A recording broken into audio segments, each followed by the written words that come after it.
Масштабтуу иш-чара бир убакта бир нече жерде өттү. Форумдун ачылышына Кыргызстандын министрлер кабинетинин төрагасы катышып, пленардык жыйында ЕЭП мамлекеттеринин башчылары сөз сүйлөдү. Дискуссиялык сессияда бүгүн актуалдуу маселелер көтөрүлүп, ЕЭПти өнүктүрүү стратегиясы талкууланды. Министрлер кабинетинин төрагасынын биринчи орун басары Арзыбек Кожошов өз сөзүндө ЕЭП түзүлгөндөн бери болгон бардык кыйынчылыктарга карабастан өзүнүн жөндөмдүүлүгүн көрсөткөнүн белгиледи. Всем нам необходимо интенсивировать.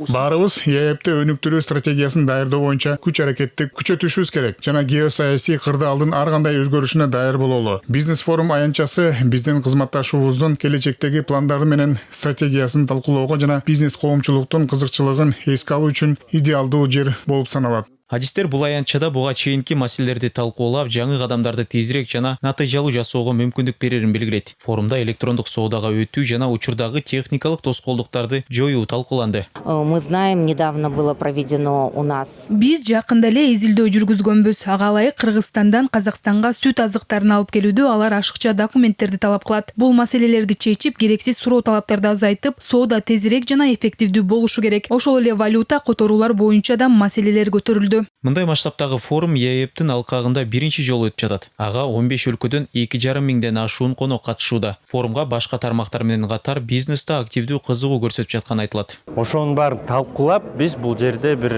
ишкерлик жагынан карым-катнаштыктарды түзүп, ошол эле министрлер менен, тийиштүү мамлекеттик органдар менен, башка өлкөлөрдүн башка өкүлдөрү менен кызматташууну чыңдоо максатында келип жатабыз, катышып жатабыз.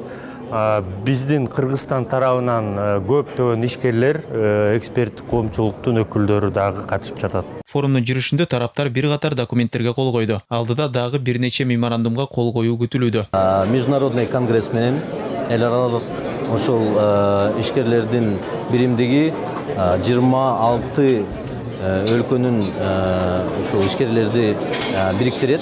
Ошонун негизинде биз дагы чогуу 5 мамлекет, ушул 26 мамлекеттин бизнесмендер менен жакшыраак тыгыз иштейлик деген ой. Ошонун негизинде атайын площадканы түзүү боюнча жана ар кандай пландарды, иш картаны толук аткаралык деп келишимге кол койдук. Башка панелдик талкууларда Евразиялык платформада өнөр жай, электрондук коммерция, энергетика жана транспорт, бизнес менен туризм тармактарында кызматташуунун жаңы багыттарынын маселелери талкууланды. Форумдун алкагында 35 жакын иш-чара өткөрүлөт. Иш-чара Евразия экономикалык биримдигинин мамлекет башчыларынын катышуусунда пленардык жыйынды, ошондой эле 21 тематикалык сессияны камтыйт. Андан сырткары ЕЭП өлкөлөрүндөгү университеттердин ректорлорунун жолугушуулары күтүлүүдө.